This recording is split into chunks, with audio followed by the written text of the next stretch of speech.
मध्य प्रदेश की शिवराज सरकार में दो मंत्री तुलसीराम सिलावट और गोविंद सिंह राजपूत को मंत्री पद गंवाना पड़ेगा, क्योंकि उनका कार्यकाल 20 अक्टूबर यानी आज खत्म हो रहा है। इसलिए मतदान के दिन यानी 3 नवंबर को ये दोनों बगैर मंत्री पद के चुनावी मैदान में होंगे। दोनों ने कांग्रेस और विधानसभा की सदस्यता से इस्तीफा देने के बाद 21 अप्रैल को बीजेपी सरकार में कैबिनेट मंत्री के तौर पर शपथ ली थी। नियम के मुताबिक ऐसा कोई भी व्यक्ति 6 माह से ज्यादा वक्त तक मंत्री नहीं रह सकता जो विधानसभा का सदस्य ना हो। इस हिसाब से 21 अक्टूबर को दोनों मंत्रियों की ये समय सीमा समाप्त हो रही है। इस समय सीमा में उपचुनाव की प्रक्रिया पूरी नहीं हो पाएगी। आपको बता दें, गोविंद सिंह राजपूत सुर्खी और तुलसीराम सिलावट सांवेर से उपचुनाव में हैं। वो भारतीय जनता पार्टी के प्रत्याशी हैं। कांग्रेस का यह आरोप है कि दोनों मंत्रियों ने आचार संहिता के दौरान मंत्री पद का जमकर दुरुपयोग किया। बीजेपी का कहना है कि दोनों मंत्रियों ने प्रदेश हित में ईमानदारी से काम किया।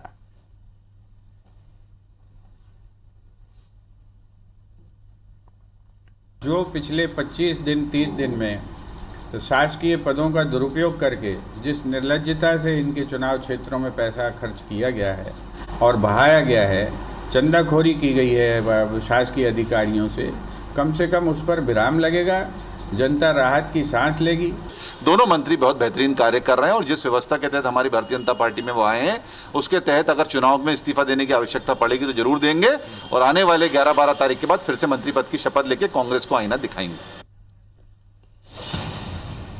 तो दोनों तरफ से वार और पलटवार तैयार है। हमारे साथ में हमारे सहयोगी नवीन कुमार सिंह जुड़ गए। नवीन, दो मंत्री ऐसे हैं जिनका कार्यकाल खत्म हो जाएगा, नियमतः उनको पद छोड़ना पड़ेगा, लेकिन अब तक क्लैरिटी नहीं है।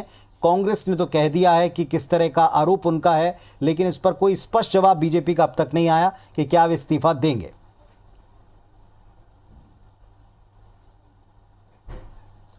देखिए पुनीत, मध्य प्रदेश सरकार में फिलहाल 14 ऐसे मंत्री हैं जो बिन विधायक बने किसी भी सरकार में मंत्रिमंडल में शामिल हैं।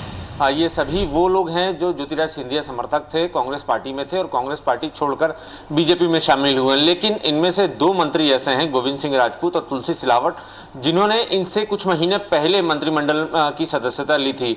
20 अप्रैल को इन्होंने मंत्री पद की शपथ ली थी। लिहाजा 6 महीने आज 20 अक्टूबर को आज जो है 6 महीने का वक्त उनका कार्यकाल पूरा हो रहा है और चूंकि अब वो चुनावी मैदान में है, लिहाजा मंत्री लगातार नहीं बने रह सकते। आज उन्हें किसी भी तरीके से 24 घंटे के भीतर आज या कल उनको इस्तीफा देना पड़ेगा और इस्तीफा देने के बाद वो एक सामान्य प्रत्याशी के तौर पर अब चुनावी मैदान में होंगे। हालांकि अभी प्रत्याशी हैं, लेकिन साथ साथ मध्य प्रदेश सरकार के कैबिनेट मिनिस्टर भी हैं। इसकी शिकायत लगातार कांग्रेस करती रही है। कांग्रेस बार बार ये दावा करती रही है, चुनाव आयोग को भी शिकायत की है और बार बार ये मुद्दा उछालती रही है कि हिंदुस्तान में शायद पहला ऐसा स्टेट होगा जहां बिन विधायक बने कई सारे लोग जो है मध्य प्रदेश की सरकार में मंत्री हैं। तो इसको लेकर काफ़ी नाराज़गी भी रही कांग्रेस में, आपत्ति भी चुनाव आयोग के सामने दर्ज कराई है कि इनको मंत्री पद से बर्खास्त किया जाए, इनको त्यागपत्र देने पर मजबूर किया जाए, लेकिन अब तक कोई ऐसा जवाब नहीं आया। लेकिन चूंकि ये संसदीय कानून है और 6 महीने तक ही कोई शख्स जो है बिन विधायक चुने हुए मंत्री बना रह सकता है और चूंकि 6 महीने का वक्त, जिस 6 महीने का जो टर्म है वो पूरा हो रहा है, लिहाजा गोविंद सिंह राजपूत और तुलसी सिलावट दोनों को ही मंत्रिमंडल के पद से इस्तीफा देना होगा और उनको एक सामान्य प्रत्याशी के तौर पर अब चुनावी मैदान में जाना होगा।